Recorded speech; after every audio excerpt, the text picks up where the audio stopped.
Welcome back to another episode of Important Miscellaneous Talks. I am your host, Glass for Crossfield, and today we have a returning guest. I love having a returning guest because that just shows that we had such a good time the first time we had to do it again. Please introduce yourself. Hello, Glassford Crossfield. You sound like a romance novel hero. I'm expecting some bodice ripping to happen on this segment. What's a bodice? Well, what am I? I'm the intimacy expert to millions, Susan Bratton. I transform having sex into making love, sweet love. And I love to do shows with you, Glassford, because you're just so darn adorable, fun, and you ask such great questions. You're such a great interviewer. So I'm happy to be back. I'm happy to be one of your Hall of Famers. So, what are some of the main differences between sex and making love? Well, I think sex could be considered, it's funny because I don't even really like the word sex because I think for a lot of people, when they say sex, they think intercourse. Mhm. And I think sex is so much more than that, that I feel like the idea of sex is limiting. That's why I always like to say making love, because then people are like, wait, what's that? And it's like, well, what do you want it to be? Mhm. Um, when you think about sex as only intercourse, you're really kind of falling into the white patriarchal Christian paradigm, which I am against and trying to avoid and trying to reverse and change into a rainbow sparkle opportunity for all. And when religious people in the old days said sex is for procreation only, so only intercourse is sex. And the problem with that is that women need so much longer to warm up and get turned on, generally, especially in long-term relationships, because men have more testosterone. They're hornier every day, all the time. They get 3 or 4 nighttime erections. They wake up with a boner. They masturbate every day. So, like, sex is on the mind of a man. Where women, we're on a 28-day cycle. We get horny once, in a 5-day window. We can enjoy sex at all times, but we're not always like, let's go. We're not like that generally. So, Thank you for saying that. which part? The, well, that But I was talking about the fact that men are typically hornier than women because I try to bring up this argument to some women sometimes. They're like, well, nah, that's not always the case, and this, and my sex drive is high. I'm like, but generally speaking, on average, the Right. man desires sex more than a woman does. Well, he is ready to go faster. I think Okay. women desire sex, but they desire passionate lovemaking. They desire pleasure, sensuality, orgasmic expansion, heart connection, hot kissing, full body touch, adoration, appreciation, not just penis in vagina. Let's go. And so when we talk about sex and people think intercourse, I think it just narrowly defines it based on this white male patriarchal view of what sex is. And I want people to think about passionate lovemaking.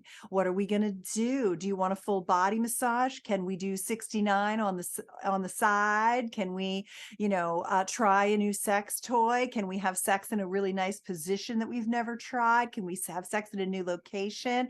Can I blindfold you and go down on you? Can I give you the most incredible double-handed job? Whatever it might be, I want people to be like abundance mindset. And Mm, I think sex is not an abundance mindset word. I think it's rooted in the past, and I want there to be more. got you. What So was the question? That let's. was my answer. I love your laugh. Oh my goodness.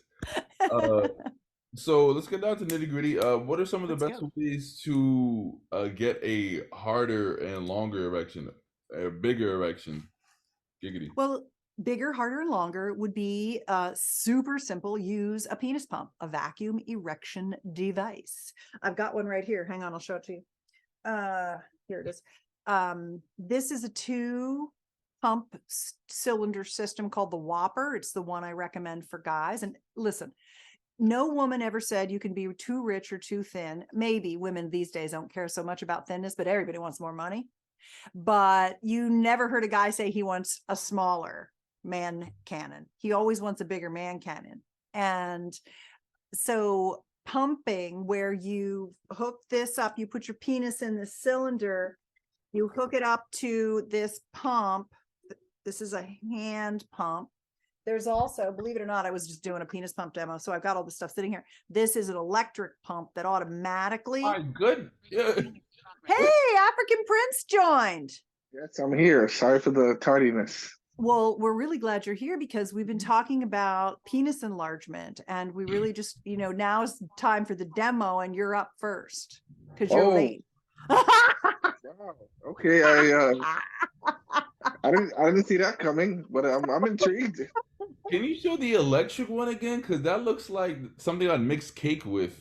It really does, doesn't it? This one's going to bake your cake. It's what it looks like right here. And all it does is you just stick the hose in here, and then you plug it in, and then you put your penis inside this little tube.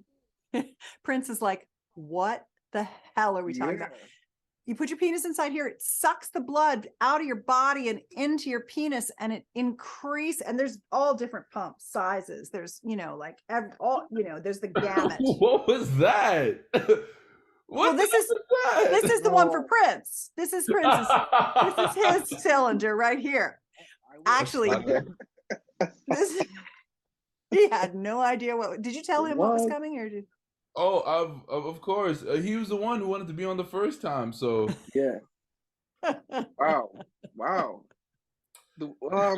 What are these cartoon character like cylinders you got going on? Crazy. This one is actually this one's a giant one, just to show how big they go, because some guys are like 10 inches long and they want to be bigger.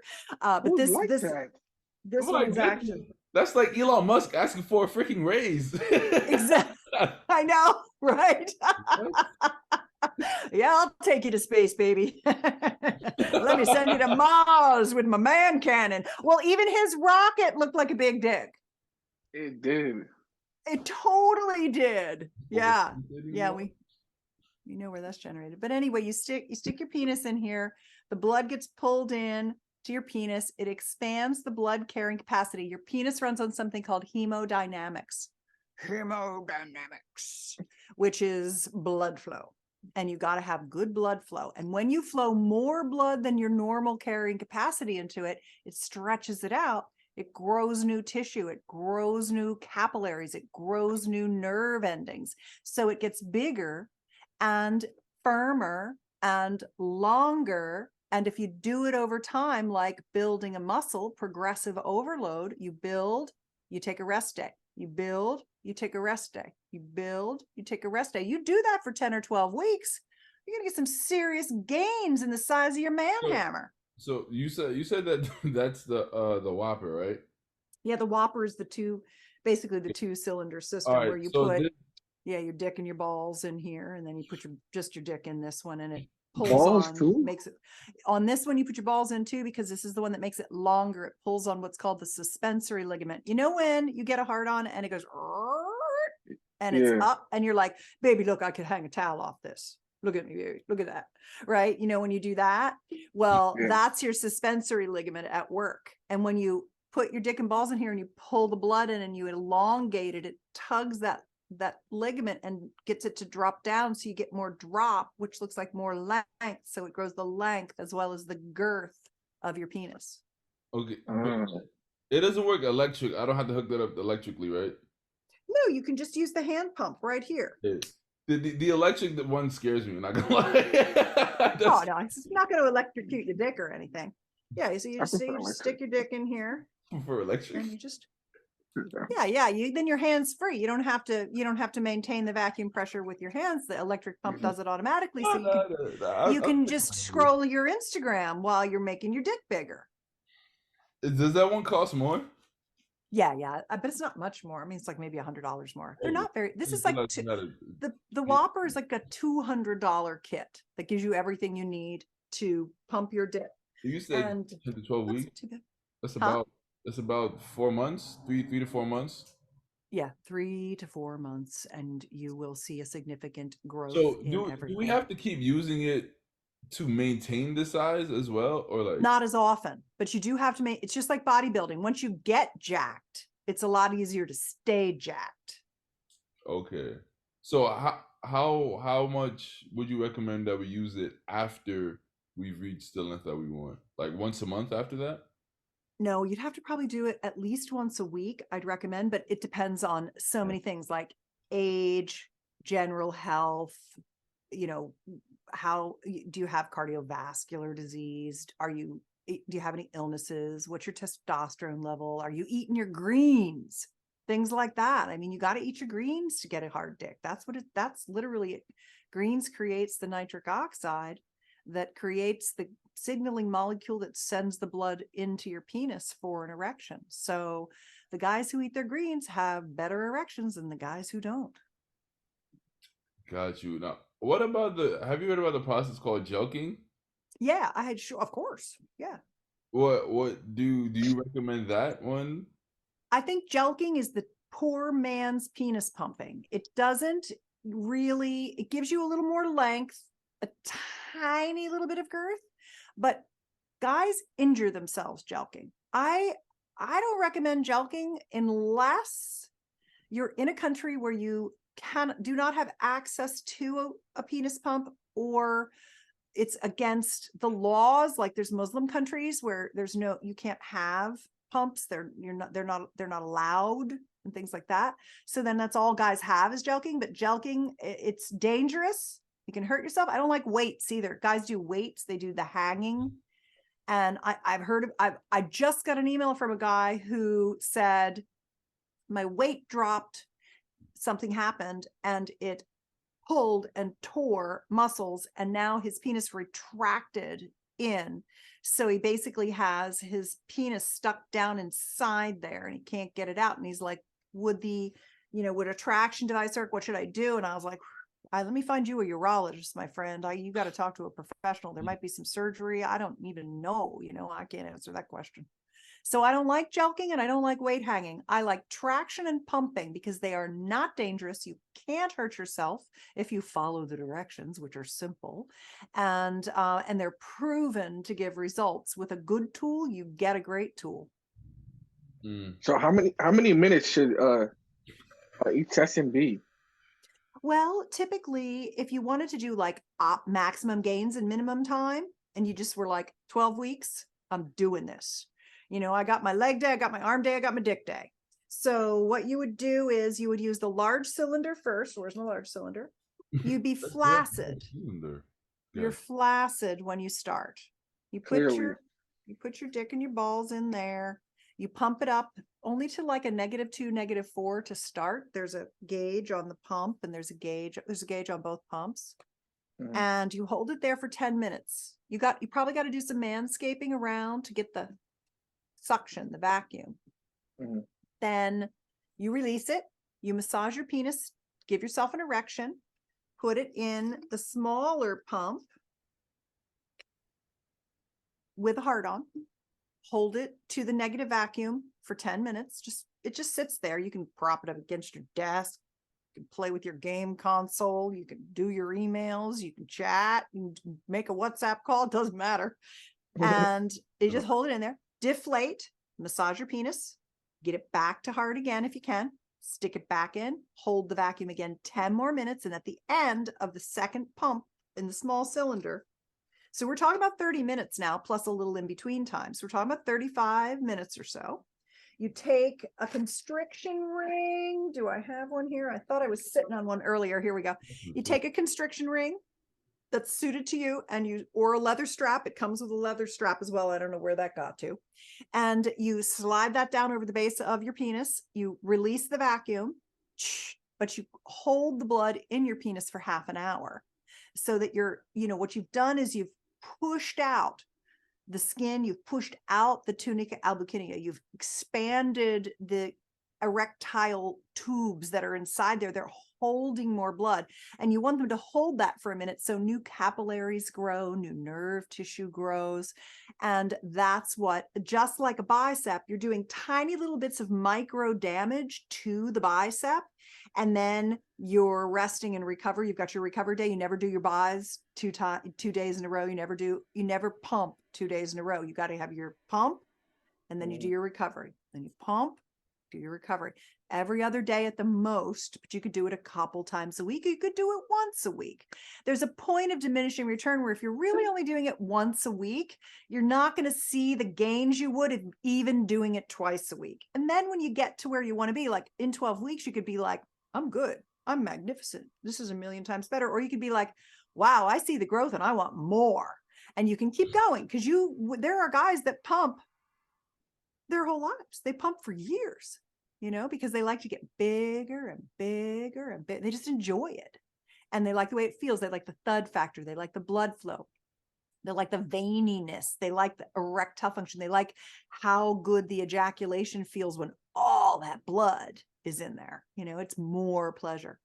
So, and their women love it, or their partners love it too. They want to be big. That's tough.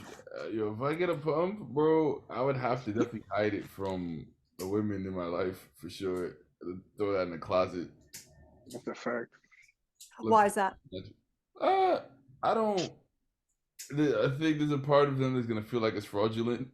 That I'm not who I really say I am. They're gonna see us like, oh wow, I thought you were born this way, but what's the difference between that and having good musculature, going and working in the gym? Like, really, what's the difference? I think expectation. I think that when you see someone with big muscles, they went to the gym. No one comes out that way. That's something that is generally accepted, that you have to put in work to get it. I think when women see a penis, the assumption is that, hey, this is what he was born with. Yeah, I don't know. I think that we could choose to live in ignorance, or we could choose to live in communication and expansion of possibility. And I like expansion. I like, you know what I do? I work out and I have dick day, and I pump up because I'm going to give you incredible pleasure. I like having a super big dick, and it makes me feel good about myself. How do you like it? And she's like, I really like it.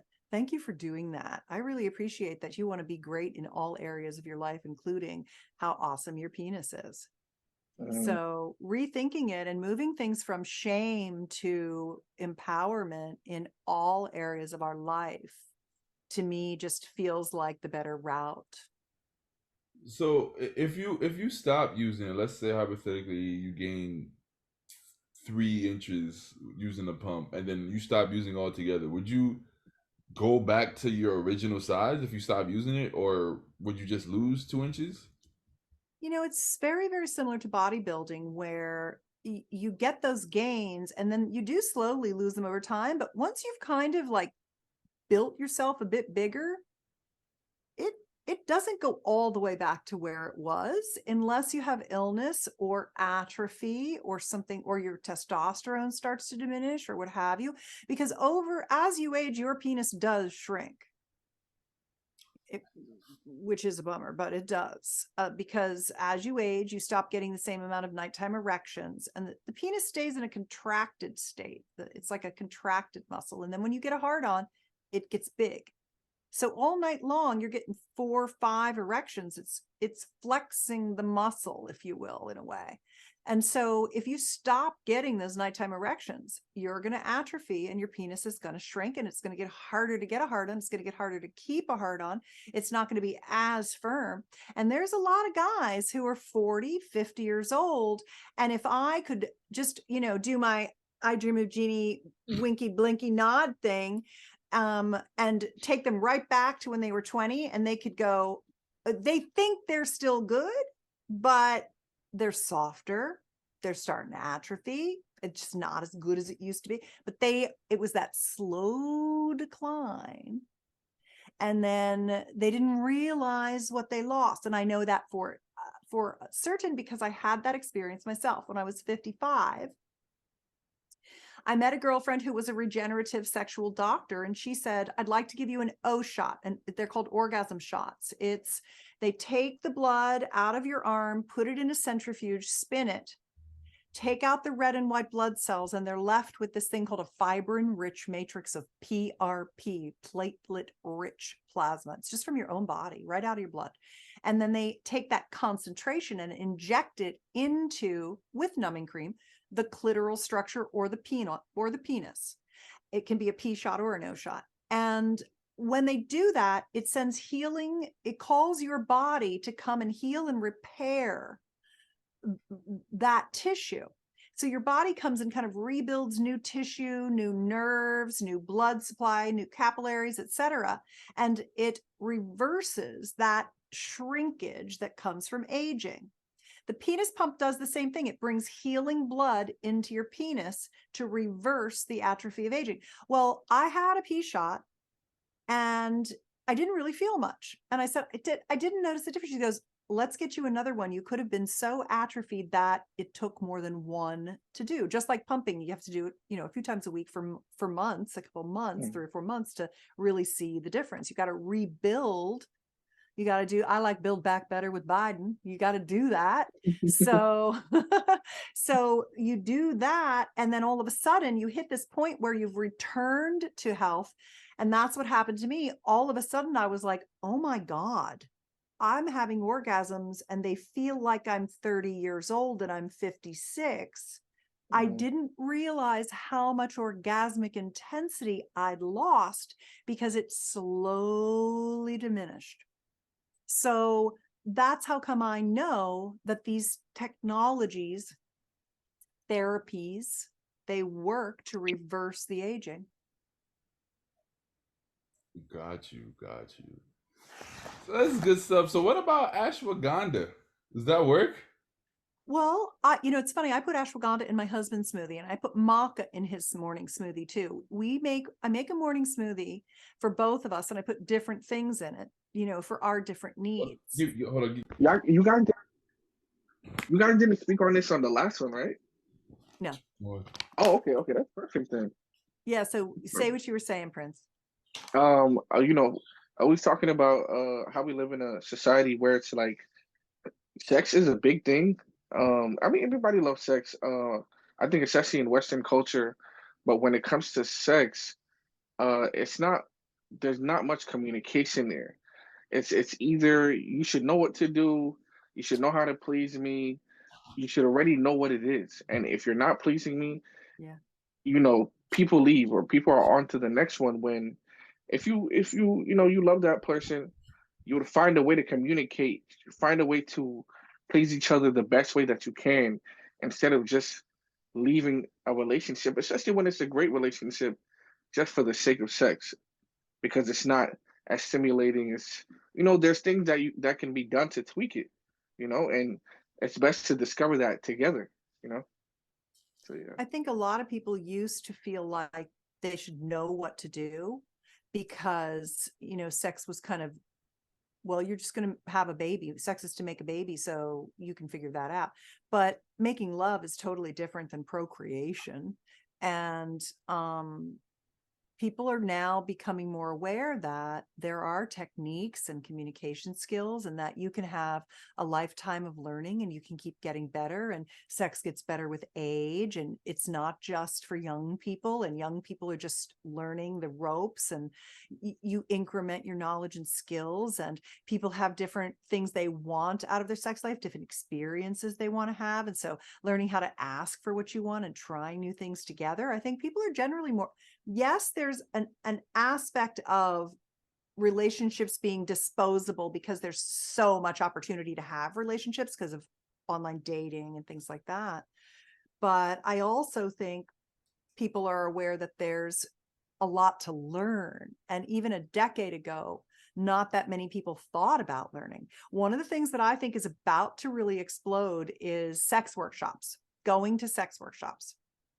Intimacy workshops, shibari workshops, tantra workshops, masculine leadership and understanding of our own masculine sexuality, you know, men's workshops, women's awakening, sexual awakening, empowerment workshops. So one of the things that my tech team is doing, because I run 2 companies, one of the things my tech team is doing is we have betterloverworkshops.com that we're about to launch. And it's a place where all of the sex educators can go who are doing workshops, sex, love, and intimacy workshops of all kinds, shibari, kink, BDSM, fetish, everything, anything. And enter their workshops and click the boxes for what kind of workshop it is, what locations it is, so that people can, because there's really no central repository for people to go. They just have to Google and hope to hell they can find something. They don't even know what to look for. And I think a lot of people want to go have those experiences. Either they want to take themselves to an experience, like a safe experience for expansion, or they want to go with their partner and have experiences together. And now that we're kind of through most of the pandemic, even though COVID's flaring up again out here, and I've already had it 3 times, I do not want to get it again. But you know, it's not gone, even though we want to forget it. But more and more people now are getting together in community to raise their possibilities together. And I'm excited for people to start doing a lot more of the workshop type stuff again. So I want to facilitate that with the website, which I'm just making available to people. So hopefully, you know, soon after this airs, it'll be up and running because we're building it now. It's a directory, basically. I'm not doing it to make any money. I'm literally just doing it to facilitate people's connection to all these excellent sexperts. You know, when you get in your 60s, you don't need to be building yourself up as much as you want to be set, you know, helping, like lending a hand down to pull the people coming up behind you.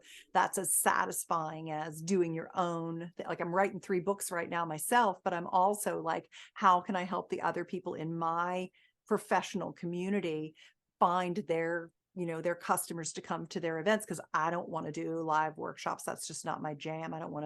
I like to keynote conferences from the stage, and I like to write books and shoot videos, but I don't like to conduct workshops or see people one-on-one. We all have our different areas of, you know, turn on. Got you, man. Yo, you have some very educational stuff, man. I love speaking to you. Thank you, sweetheart. We were talking about the ashwagandha earlier, correct? Ashwagandha. Yeah. Right. Smoothies. Yes. So do you have the actual ashwagandha, or you have the pill form? I buy the powder in bulk off Amazon. What were you going to say, Prince? I was going to ask, like, for those that don't know, like myself, I keep hearing about this, but I don't know what is ashwagandha and this maca, whatever. Like, what are those things and what do they do? Yeah. So for thousands of years, human beings have wanted to feel more turn on. They want to get hornier. They want to get lustier. And I mean, it's just like the human condition is we love to be turned on. We love the feeling of turn on. It's our sexual vitality is the same as our lust for life. It's, you know, when you are a turned on woman or a turned on man, when you're a sexy person, when you like your sexuality, when you celebrate turn on and it's a part of your life, you make time for it, you have good sex, you put your intention on it, it's part of you. You just feel more flipped on to everything. You're just switched on to the whole experience of all of life. And people like that feeling, and aphrodisiacs are one of the ways people do it. And aphrodisiacs are found all over the world in all indigenous cultures. Some of them have been studied for their effects, and the effects are mostly increased blood flow, hormone production support, and neurotransmitter support. Those are the 3 key mechanisms that most plant-based botanicals that have aphrodisiacal qualities deliver.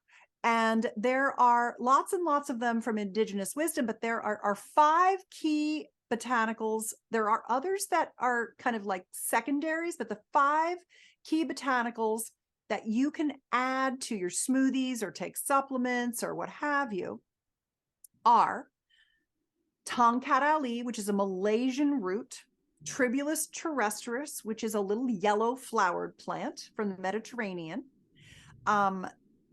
Did I say Tonkatalita started? I did. Tonkatalita tribulus terrestris, fenugreek, which is the Ayurvedic, like Indian seed of a fennel plant type of thing that also does a lot of hormone regulation. Maca, which is a Peruvian root, vegetables like a Peruvian potato, and cacao, which is the chocolate. Cacao is cocoa, which is the big seed pod that's grown in all the equatorial regions of the world. And so you find these aphrodisiacs all over the world, and they are the kinds of things that you can either powders put in your smoothie, capsules take in your body, tinctures in liquid forms. They're made in different ways. So those are the ones that are both from indigenous wisdom and also have clinical trials that have been shown to support libido. So what ashwagandha is, to specifically answer your question, it's not considered a libido botanical. It's considered it's in the category of adaptogen. It's an adaptogenic herb. And so what it is a botanical that can either calm you down if you're stressed out or give you more energy to boost you if you're feeling low. It works on the nervous system more than on the neurotransmitter system, hormone system, or blood flow system. So that's what ashwagandha is. So ultimately, it doesn't make your penis bigger. No, it doesn't make your penis bigger. No pills or herbs make your penis bigger. There's no such thing. Masturbation doesn't make your penis bigger. Jelqing, I mean, it can, but it's definitely dicey. It's not what I would recommend. I think the pump is the safest way. And if you want to increase your penis, the best things to take are check your testosterone levels, use a nitric oxide booster. Flow is the one I have.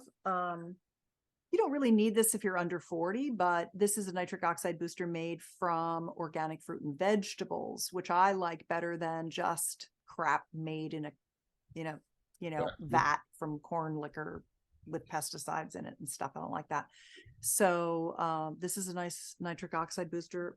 Flow. It's on Amazon, but if you go to buy Flow now, BUYFLOWNOW, you get a better price. That's my podcast link. And then you want to make sure you're supporting your testosterone for penis growth, and you want to make sure you have your vitamins and minerals for recovery, because that's just like bodybuilding. You want to make sure that you've got everything you need for recovery, like vitamin D and other things. Vitamin D, vitamin C, magnesium, boron. These are things that help your body recover from the progressive overload of pumping, just like pumping iron. Okay, I just got 3 questions left. Oh, wow. What do you think? What do you think is women's number one fantasy in the bedroom? Probably ravishment. Probably where they can completely surrender and let go, and their lover will kind of really make them feel like they're just completely ravished. So like kissing them more fiercely, putting your hand, and grabbing like a little hair behind their head, lifting their body up and carrying them to the bed, moving them around in sex positions, maybe pinning their arms, their wrists back like this while you're on them and kissing them. Maybe like just not choking. Choking is a porn thing. It's not, it's a stupid idea. Looks like it though. So I hear. I would not choke anybody. That's called erotic asphyxiation, and that is dangerous territory. Here's how you do it instead. There's erectile tissue here, and there's erectile tissue here. You just take your hand like this. This is soft right here where the thumb is. And you don't want to choke their airway. You never want to cut across here. You never want to press this. You want to touch here and touch here. And you can slide up like this under the chin, and the airway is completely open. She can breathe, but you're holding her. You know how a mommy kitty grabs a baby kitty by the neck and lifts it up, and the baby kitty just hangs there and it's relaxed. It's not hurting them. That's what you want. You want it to be like she's a baby kitty. You want to hold her. You want her to feel the pressure that you've got her, but you don't want to, do that. You don't want her to cough. Some women have actually requested to be choked fiercely, though. So I hear. Well, they want to be held down. They want to be pinned, but they don't want their airway restricted, and they don't want to cough or choke or gag. There may be some women who have gotten their wires crossed on that, and they think that's what they want. You think there's something wrong with that? What? You think there's something wrong with that? With wanting to be choked? I think that it is a piece of information that came into them that got misunderstood and skewed, and that they think that's the response, and that the better response, I would make a correction to their thinking. And the way I would correct it would be to say, it's maybe not that you want to like not be able to breathe or to cough. Maybe it's just that you want to be held tightly and made love to. And so maybe try that instead. And that might be enough for you. Got you. And my final two questions are, what is one thing you wish men knew about intimacy, and one thing women knew about intimacy? There's so many. I got to pick them. All right. One thing I want men to know is that it takes 20 minutes for her genitals to get as hard as it does for yours in 2 minutes. And that you need to kiss her, play with her boobs and nipples, stroke her whole body, tell her she's beautiful, give her manual pleasuring on all of her vulva, not just touch her clit and stick your dick in. Learn how to do oral pleasuring and get all the tissue activated so she's got an erection like you do, so it feels as good to her as it does to you when you have intercourse. That's what I wish men knew. Wow. 20 minutes? 20 minutes is tough. Yeah. Lazy bastards. Pretty fast. Lazy. I think lazy, Susan. No, I'm not lazy. 20 minutes is a lot. Maybe I'm over. 20 minutes is a long. I don't know. Maybe it's a long time. Nah, it goes by pretty quick, I feel. I don't time myself, so maybe that's it. But it sounds like a long time anyway. Especially, in the heat of the moment, you just kind of, ready to go. So right, but that's because you're ready to go, and she's trying to give you what you want, but you're putting her pleasure at risk by rushing. And if she's rushing to make you happy, she's just giving up her pleasure for your pleasure. How long is she going to want to have sex with you when that's going on? You got to resist and have some masculine integrity and sexual prowess. You got to bring her to incredible pleasure, so she's begging you for you to be inside her. And it feels really good when you get in there and she has lots of orgasms. 20 minutes of foreplay minimum. It's not foreplay, it's lovemaking. It's all good. It should turn you on. She can be stroking your cock. You guys can be doing 69. You can be making out. It's not like you're just doing her and you're not getting any pleasure. Your pleasure is from the giving and the getting. You're both active participants. You're moving around. You're doing different stuff. I'm just saying, don't rush the intercourse is all I'm saying. Now, what if 5 minutes in she says, all right, let's go? Should I resist and still wait the 20 minutes, or should I oblige? Well, I have this thing I call my dope flow sex date. And it's basically that it's fine to enter her for a little while, but then don't think that that's like, now you're just going to go and ejaculate and then it's all going to be over. Because then you're like, you just had a 10-minute sex date. Well, I got to done that myself. Thank you. So what you want to do is, maybe you penetrate her for a little while and you put yourself inside her and you do that. Then you're like, now I want to go down on you. Now let's try this position. Let's do this thing. Let me get a toy out. You want to have a lot of variety. You want to flow from thing to thing to thing to thing. You want to move her around, take sex positions, all that stuff. That's what makes it really fun. Exactly the time you penetrate her, sure, penetrate her in 5 minutes, but then go do something else for a while. Come back, do intercourse again, go do something else for a while, come back. Give her time to really get fully engorged. Don't just go inside her and then have an ejaculation and it's over, and then she never really even got warmed up. You mentioned there's a word you keep mentioning that you mentioned love making a lot. I do. And to people like us that are in our 20s, It's not something that you hear often. It's not something that's said often. I think we have the mindset, especially being millennials, of just we don't think about, yeah, I'm about to go make love to her. Excuse my language. It's usually, listen, I'm about to go fuck this girl and keep it moving.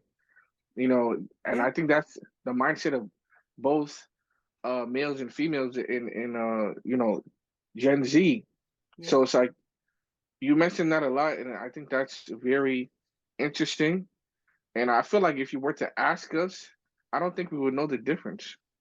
Yeah. I don't think we've experienced that yet.